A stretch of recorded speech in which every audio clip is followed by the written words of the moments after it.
has instructions, they have applications. So I listen those to are the things that yes. you're avoiding to go into. And in here, right, it's a habeas corpus by its nature. Yes? It's a very serious matter. Yes, my lord, I agree with you. It's a very serious matter yes. that we cannot just look at and say no this or that. So the issue you are saying, I hear, but I'll make myself. I don't want to say much. I get the concerns of the court. Yes, most obliged. So you are. My lord.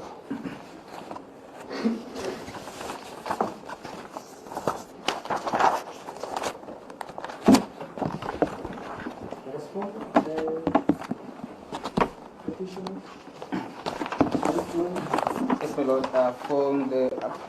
For the petitioners, we are asking for just 15 minutes.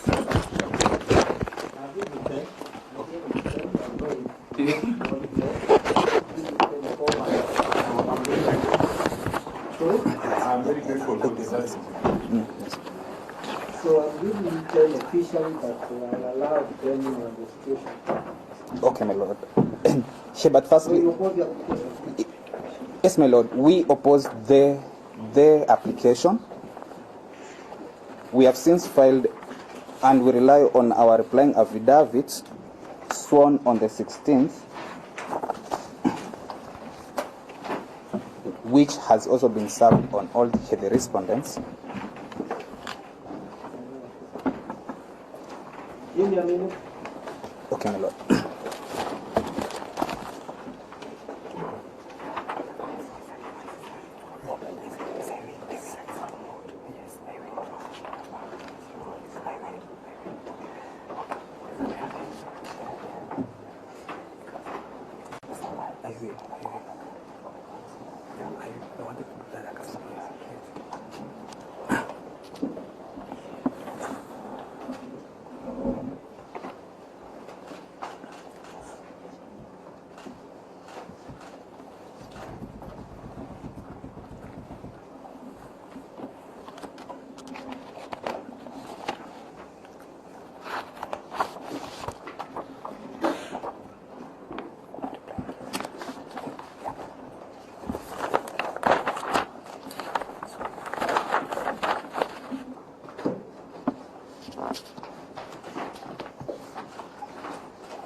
Are your plants allowed in? Yes, my lord. I really want to thank you. Thank you, my lord. So, Yes, my lord. So I will address the last limb of our submission. One.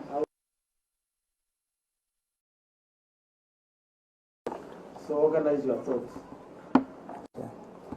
You know the kind of case where you split, you argue a point to the other and argue a point. Can we do two, my lord? What? I don't allow. 10 minutes.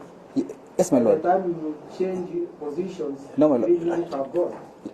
Yes, I will only take 3. Yes. These are small matter. Okay, my lord.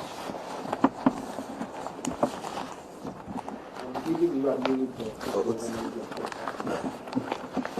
Thank you, my lord. It's short. That's fine. It's fine. Okay. It's fine.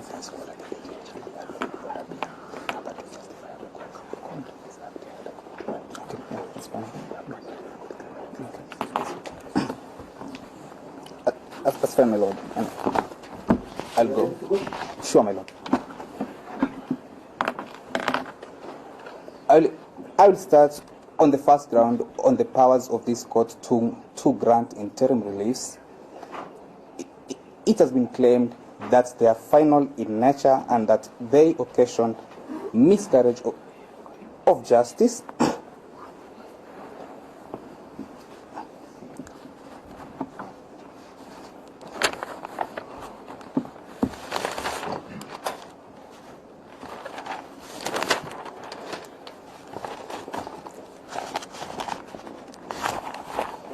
My lord, Article 23 of the Constitution grants this court the authority to issue an appropriate relief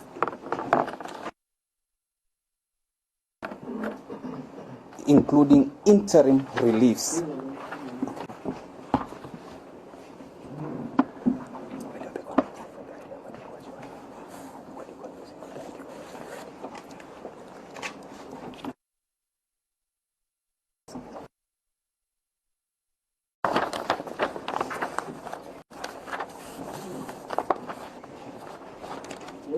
Yes, my lord.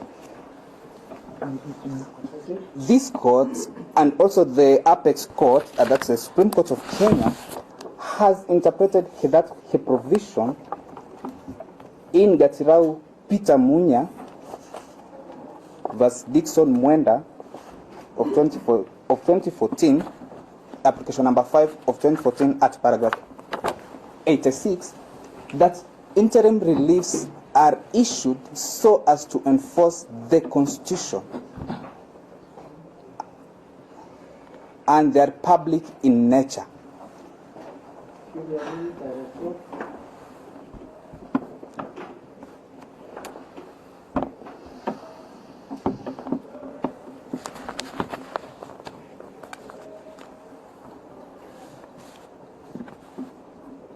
So which paragraph? 86. They are public in nature and are issued to enforce the Constitution and also for the protection of human rights. My lord, Rule 23 of the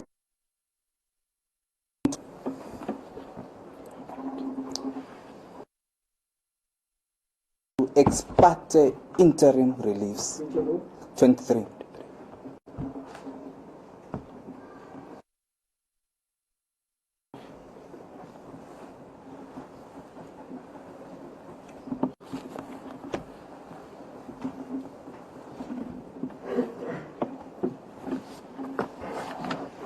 So the question is, what was the appropriate relief as at that time when the application and petition were filed?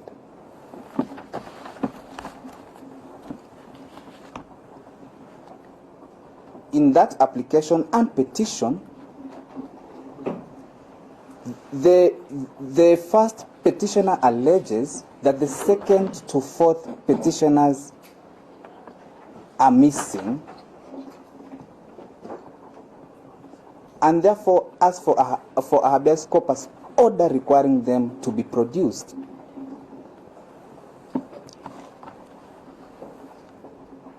And this court, it was kind enough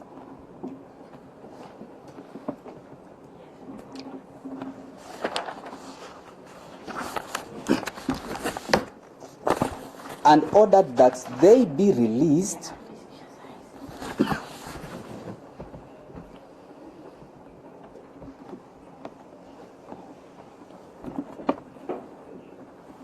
and or in the alternative, the first respondent and the second respondent to appear in court. Therefore, the question of the right to a fair hearing cannot arise when you have been given a chance to appear and you fail to do so.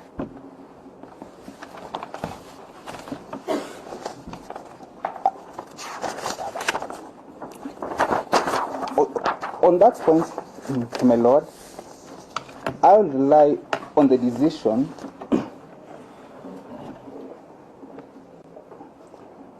of the ELC courts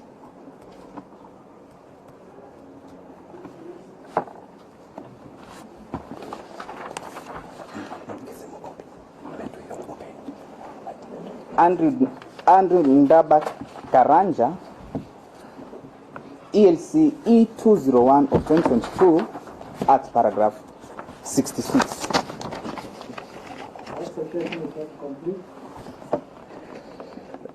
It is Andrew Ndaba Karanja versus Ambassador Simon Nabukwesi.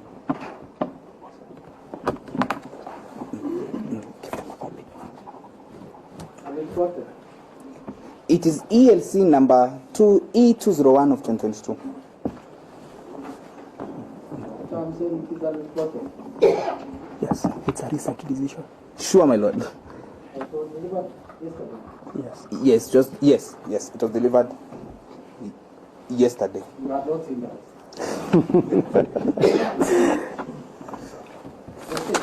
Yes, my Lord. Now, on the second issue of public interest, So which paragraph are you remembering? at paragraph 66 of the decision. 66.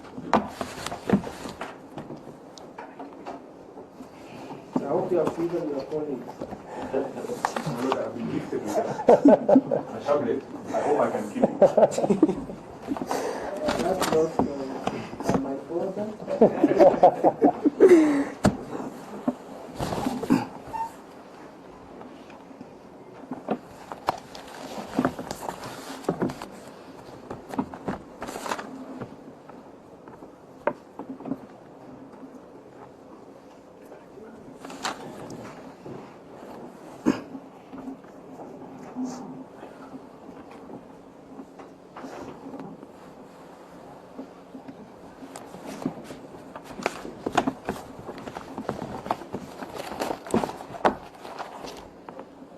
Yes, my Lord. Then, at the other point is that the public interest lies in lifting the orders as it was advanced by my senior, Mr. Kuria.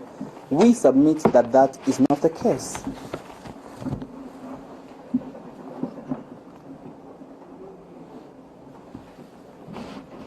Public interest lies in the strict observance of the Constitution.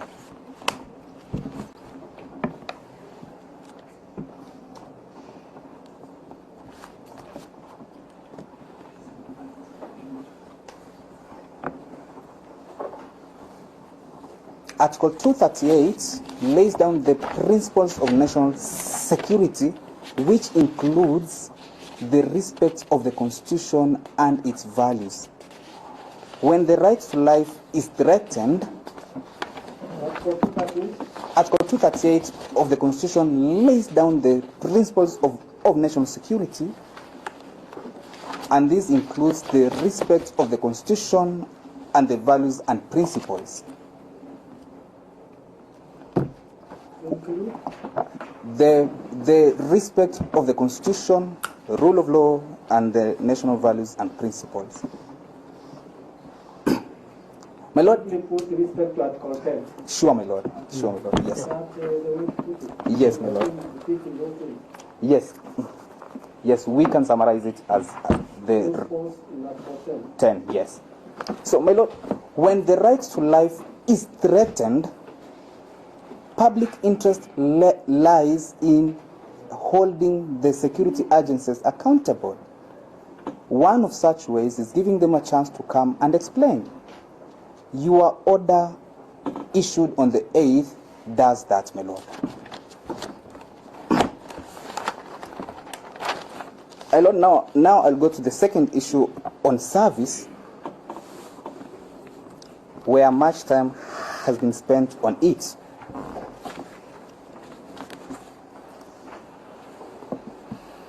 Firstly, my lord, when you retire, you will note that all those authorities submitted to you are distinguishable. So what is your point? On See, you should tell me the point, then you go now to explain. Oh, okay, my What lord. is the point regarding service? Regarding service, and second, respondents were properly served.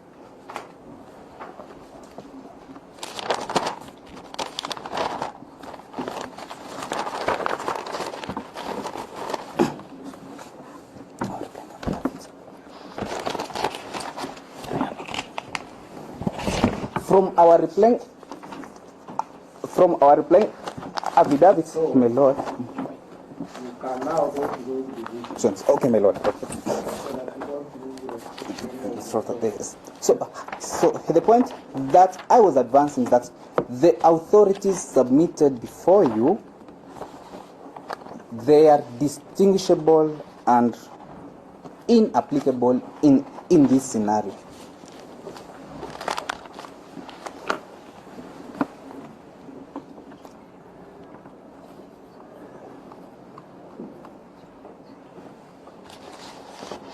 We say so, my lord, because the authorities submitted, they don't touch on service on public officers or public officials or public offices.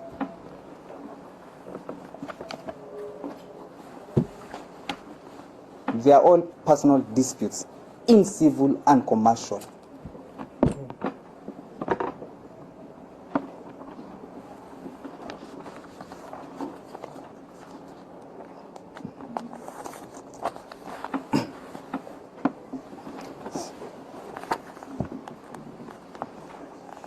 The case here before you is about public officers on whose contacts are publicly available.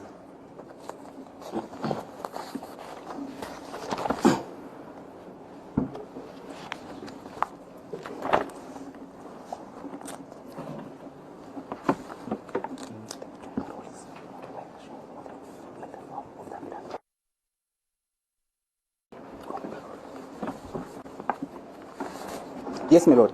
And if you refer to our paragraph 10 of our replying affidavit, the CEO of the first petitioner, Florence Muturi, advised that the Law Society of Kenya has previously served these offices through the same emails. And she refers to the ongoing case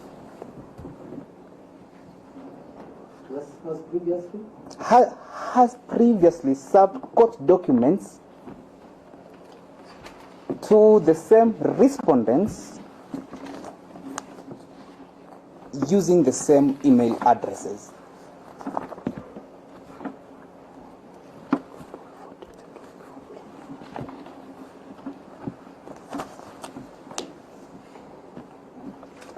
That is paragraph 10, subparagraph B.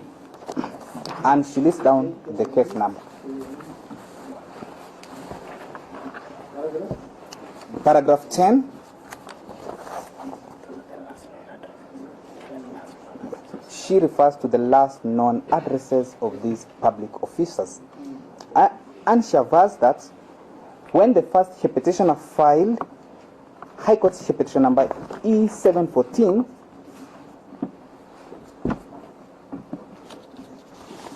of 2024, 714. yes, of 2024, it served the court documents using the same email addresses. And when the society appeared before your brother Justice Mamuye, no objection was raised. And my lord, the very same counsel was on record and was in court that day.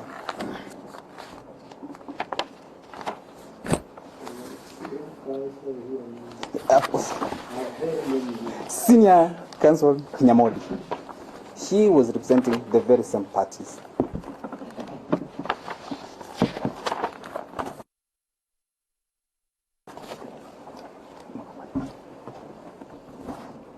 And then time was also spent on the contents of an affidavit of service. My Lord, when you retire, you will consider Rule 14.2 Form B of the Mutunga Rules. It provides for the contents of an affidavit of service.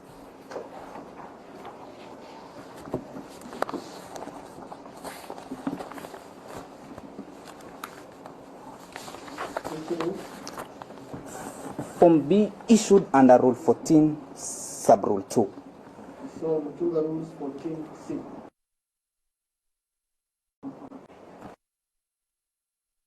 Yes. Form B. Sub-Rule 14.2. Yes, my Lord. Form B. Form B. That's Form B. Yes, my Lord. Yes. Yeah. A person serving is only required to address how it was served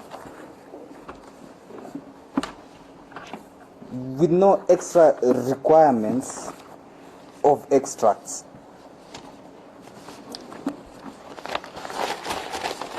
We submit, my Lord, that at Mutunga rules regulate petitions, and the civil rules can only apply, if at all, where there is a gap. We submit that there is no such gap.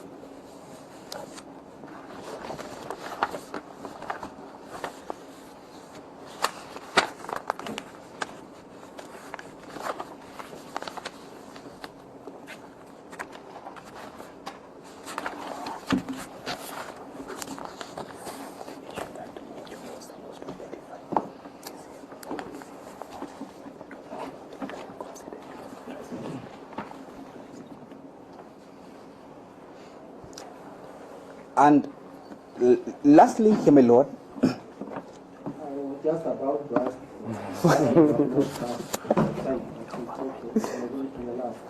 yes, my Lord, there is no evidence before you that those email addresses do not belong to those public offices.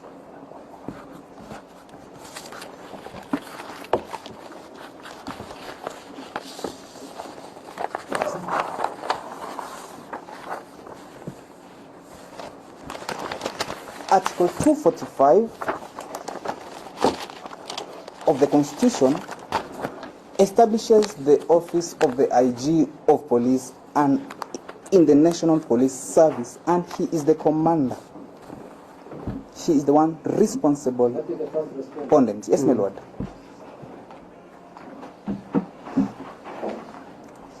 So, if that office is served, my Lord, then such a high-ranking officer can be accessed through that email. How else can Kenya ranking officer in order to effect service?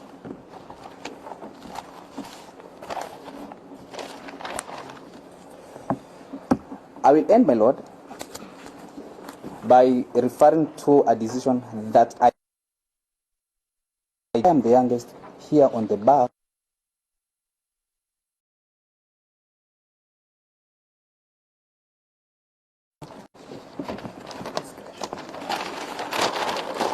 That the prayer to set aside is a discretionary relief. It must be demonstrated that there is hardship. There are two positions. Yes, my Lord. Shavas Mbogo and another of 1967, East Africa. At page 116, my Lord.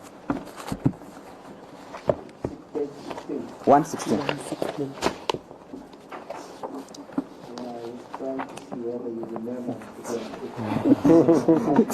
Yes, my Lord. So, yeah. So the prayer to set aside is a discretionary relief, and it can only be granted where there is extreme hardship or a miscarriage of justice, my Lord.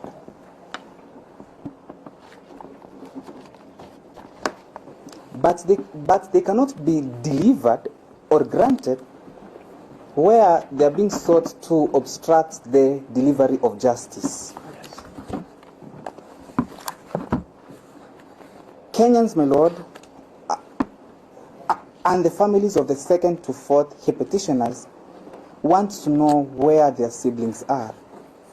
That is the main goal of this application and petition. Setting aside those orders will not lead to that result, my lord. It will actually allow the bleeding of the Constitution. And as Senior Thande Kuria submitted the jurisdiction to do injustice, we submit that the High Court of Kenya established under Article 165 does not have the jurisdiction to allow for the violation of the Constitution. That will be all from us, my lord. Thank you for the opportunity.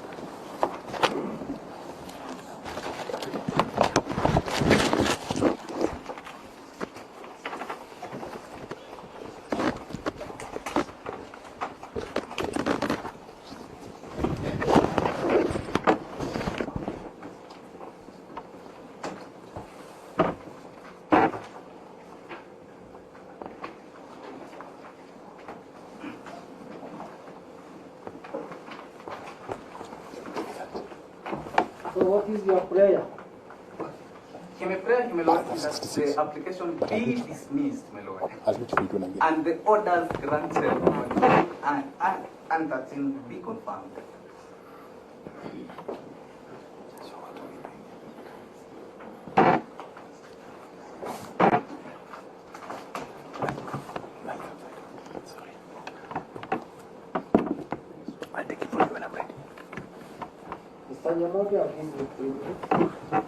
My lord, just to start quickly from the bottom, the decision of Shah versus Mbogo needs to be read together with the celebrated decision of Express Kenya versus Manju Patel.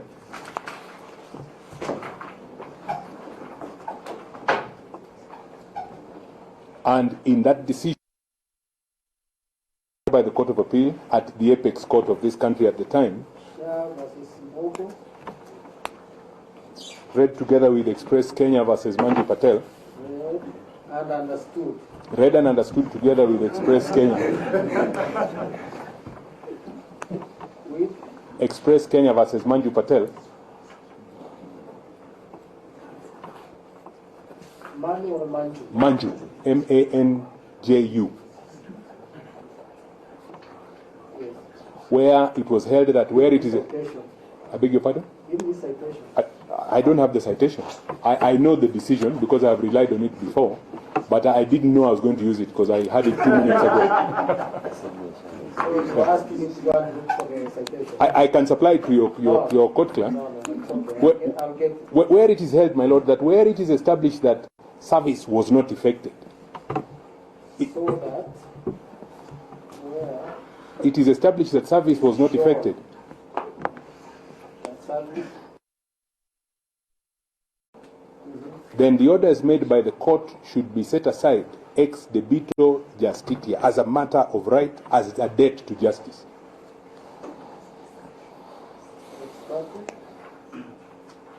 should be set aside. Yes, ex debito justitia.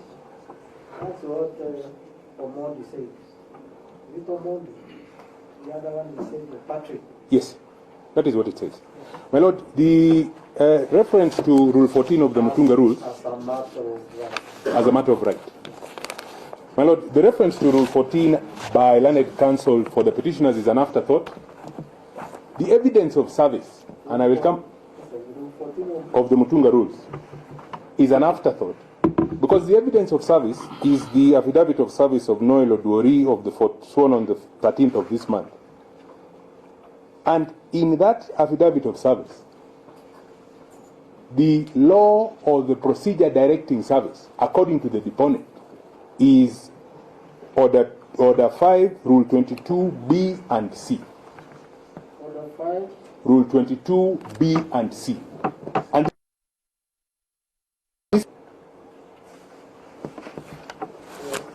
My Lord, there is the submission about, or the question that Learned Counsel posed to court. How else are Kenyans expected to reach certain high offices?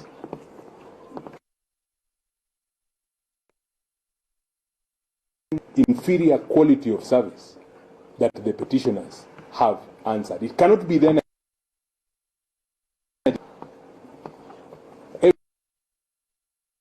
Article 50, and it is for the petitioners then to ensure that the quality of service that they effect complies with Article 50. Everybody is entitled to the protection under Article 50, and I had stated in my submissions in chief that service is the gateway to Article 50. If this quality of service is allowed, what will happen next is that Learned Counsel will wait for the Inspector General's car to drive by, and he will fling pleadings at it and come to court and ask, but how else did you expect me to get to the Inspector General?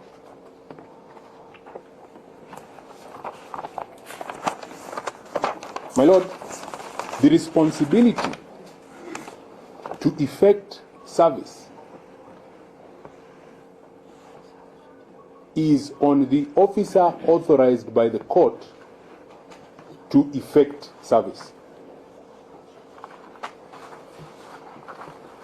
That responsibility is not co-shared between the officer serving. If he is not an advocate, the advocate instructing that process server, or the client that is instructing the advocate in the matter. That responsibility is on the person who served process. I say so, my Lord, because there are explanations in the replying affidavit to the application that is before you this afternoon that seek to make clarifications about the affidavit of service. When your Lordship considered this matter on the 13th, what was before you was the affidavit of service. That is what evidences service, nothing else.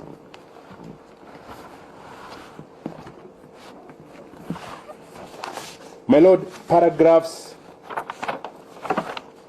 12, 14, 15, 16 of the replying affidavit are not contained in the affidavit of service.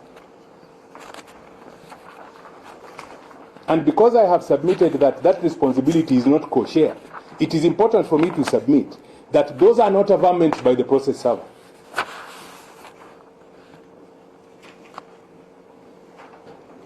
Whoever is deponing to this affidavit merely instructed the process server to serve. They did not effect service.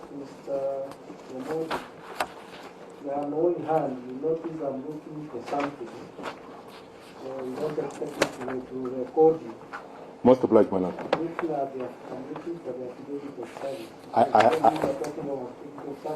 I had asked earlier. On which day? My Lord, let me tell you where the affidavit of service is. My Lord, it is on page 29 of the notice of motion.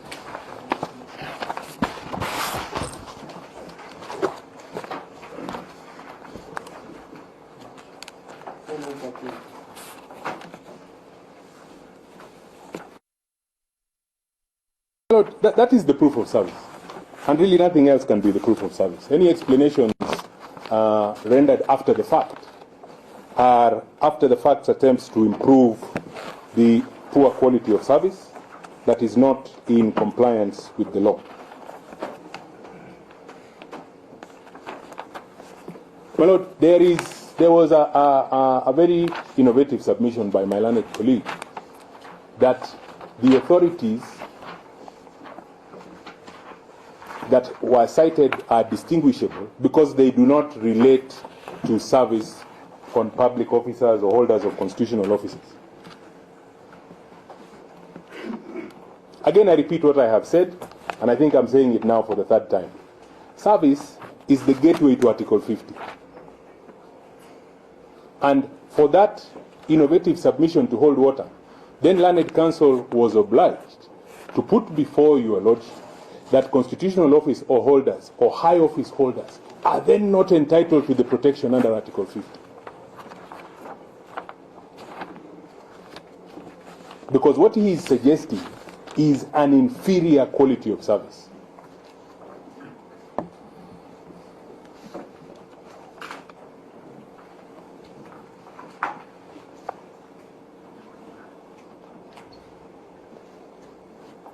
There was the submission that contacts that were used to allegedly serve the first and second respondents are publicly available.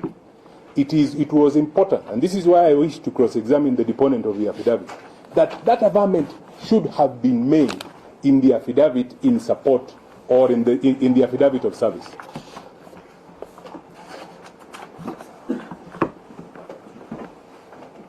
The affidavit of service does not say where those email addresses for.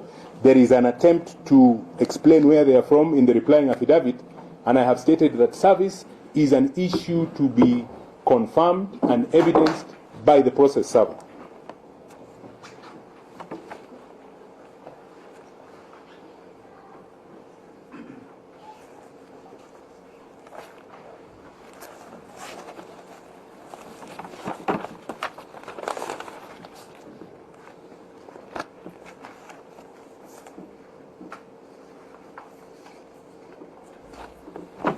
My Lord, circumstances do not give rise to jurisdiction. Jurisdiction of this court emanates only from the Constitution and the law. There have been submissions on behalf of by learned counsel for the petitioner to suggest that the circumstances of this matter then justify the abbreviation of certain hallowed provisions of our Constitution, such as the right to a fair hearing. My Lord, there was a decision there was reference to a decision. I believe it is Andrew Ndaba. I only have the paragraph here on the screen that my learned colleague has shared with me. And I wish to say that that decision is applicable for the following reason. And it has been misread by my learned colleague. The decision quotes the case of Union Insurance Company of Kenya versus Ramzan Abdul Danji, and it is civil appeal number 179 of 1998 and reported. And this is the passage from the Court of Appeal. The law is not that a party must be heard in every litigation. The law is that parties must be given a reasonable opportunity of being heard. And once the opportunity is given and it is not utilized, then the only point on which the party not utilizing the opportunity can be heard is why he did not utilize it. That is our point exactly. My clients were entitled to an opportunity to be heard prior to the direction that they come to court. The matter does not commence when they come to court. The matter commences when the notice of motion is filed. Are you suggesting that there is a chance that we cannot, at the start of any matter, issue some order? My Lord, parties are heard before summons are issued. That's what you're suggesting, because as far as I know, the law is when you the court has discretion to issue order that it considers appropriate. So is this your case that in all cases you should not issue any orders until we hear the party? My Lord, is that what you're saying? Because it seems like that's what you're supposed to suggest. My Lord, there are two orders that you have issued. There are two orders that you have issued. No, it's not about the orders I've issued. You said the argument was circumstances do not give rise to jurisdiction. My Lord, I want to answer your question by reference to this matter.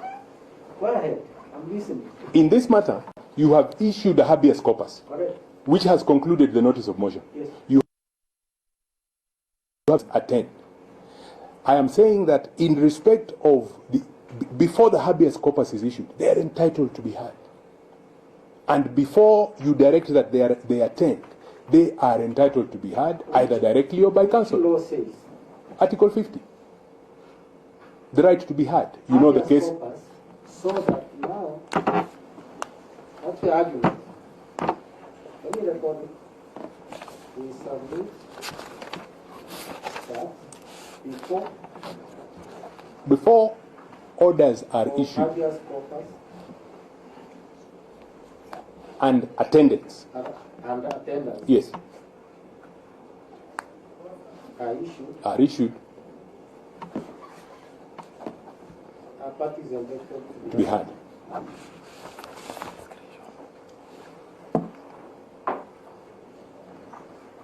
My Lord, I say so for the following reason. And again, it is a matter that is glaring in this issue. And remember, I gave you 5 and your back 5. You collect your thoughts. let me collect my thoughts. My Lord, that issue is important in this issue because everything is important. It is a VAD. You are responding. Yes, it is a VAD in this matter. And it is a submission that was repeated by counsel that the allegation is that the petitioners are missing. Correct. Isn't it? There is no allegation that those petitioners are in the custody of the National Police Service. But your Lordship has then gone on and issued orders to the National Police Service to produce them. And the point I make is that it is important before your Lordship makes an order to produce, to hear the response of all the respondents. Because one of the possible responses to the people are not in police custody. That is from the bank. I'm saying that one of the possible responses. No. We're not talking about the security council. Let's say this is a response. No, my Lord. I'm not saying that that is the response. So I will say it. I'm not saying that that is the response. I'm saying that my clients are entitled to a response. We are not recording possibilities. Then perhaps, my Lord, what I then wish to kindly request your Lordship to respond. Let me record what you are saying. What I'm saying. The possible. So one of the possible responses upon being heard is that the petitioners are not in the custody of the National Police Service.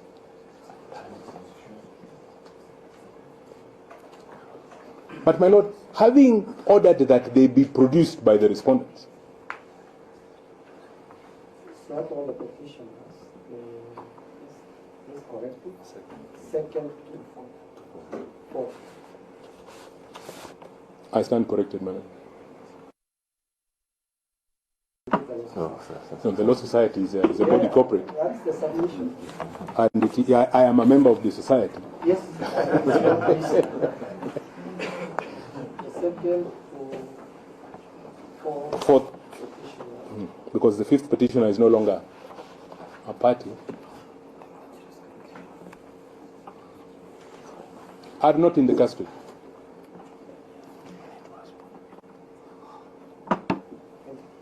And my Lord, it is then prejudicial for the petitioners or for the respondents to proceed in a terrain where the substantive order to produce has been made. It is prejudicial for the respondents to proceed in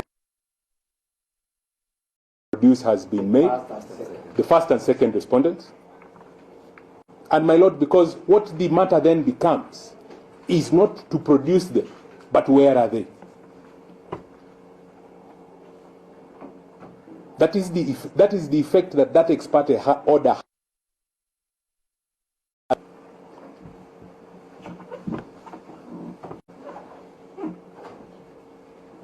And my Lord, for those reasons, it is then imperative that the ex parte order made is set aside.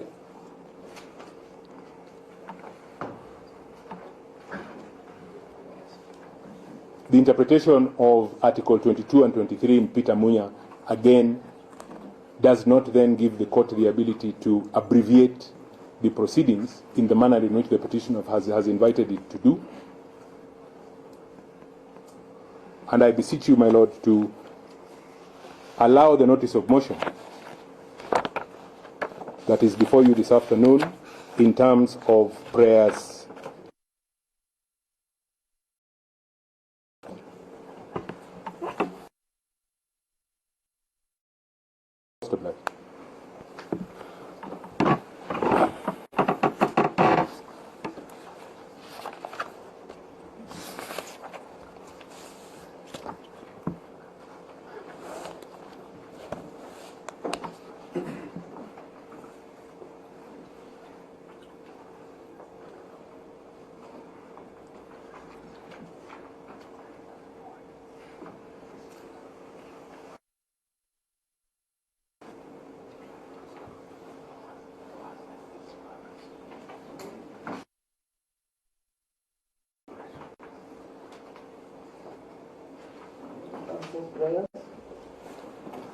be or aspirate.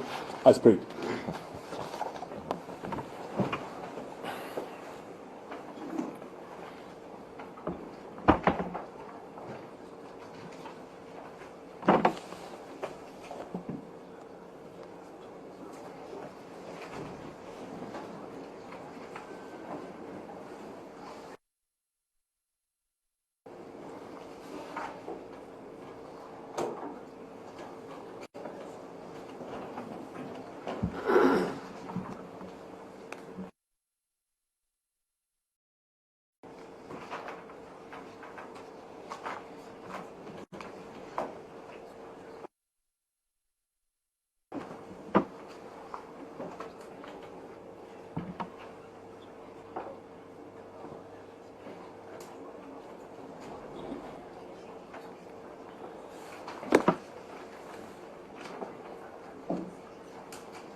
Thank you, gentlemen. My Lord, there's a promise in that that after the tail end of everybody submitting, there are some issues that you wanted to clarify. I don't know whether that was done. Which ones? No, it's you who said that you are not holding brief for the petitioners. There is something that you wanted to ask at the tail end. Which was that? It was the point when you said that you were avoiding to ask the questions, but you already asked them, I believe. So I was avoiding to get into the arguments. yes, yeah. But Mr. I just thought maybe like it escaped. Your mind was somewhere. It is possible. Is there anything we have left? You remember he was asking for a ruling, and I told him that's my duty. You recollect? I do. So is there anything we have forgotten?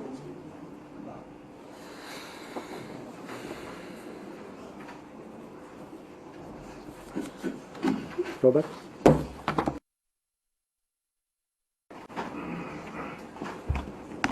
Do we have one Wednesday?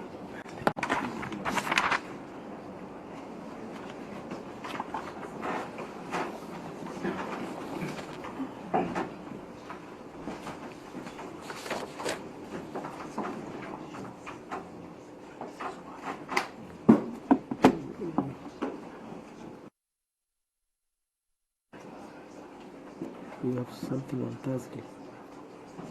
What is on Thursday? Thursday.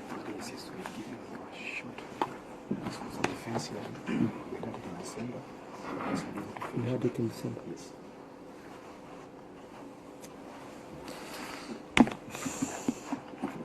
23rd.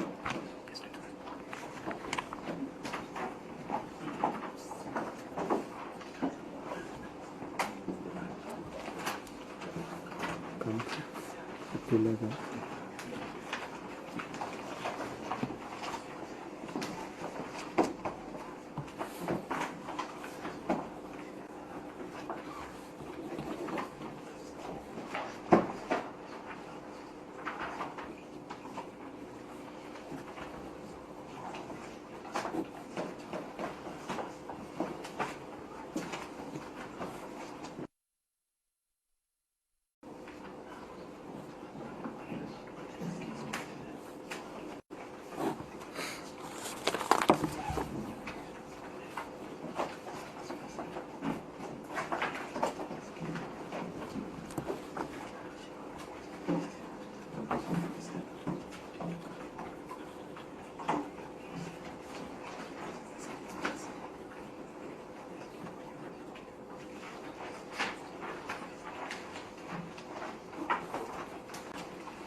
So I'll consider your arguments, and because of the work we have, I will deliver my ruling on 23rd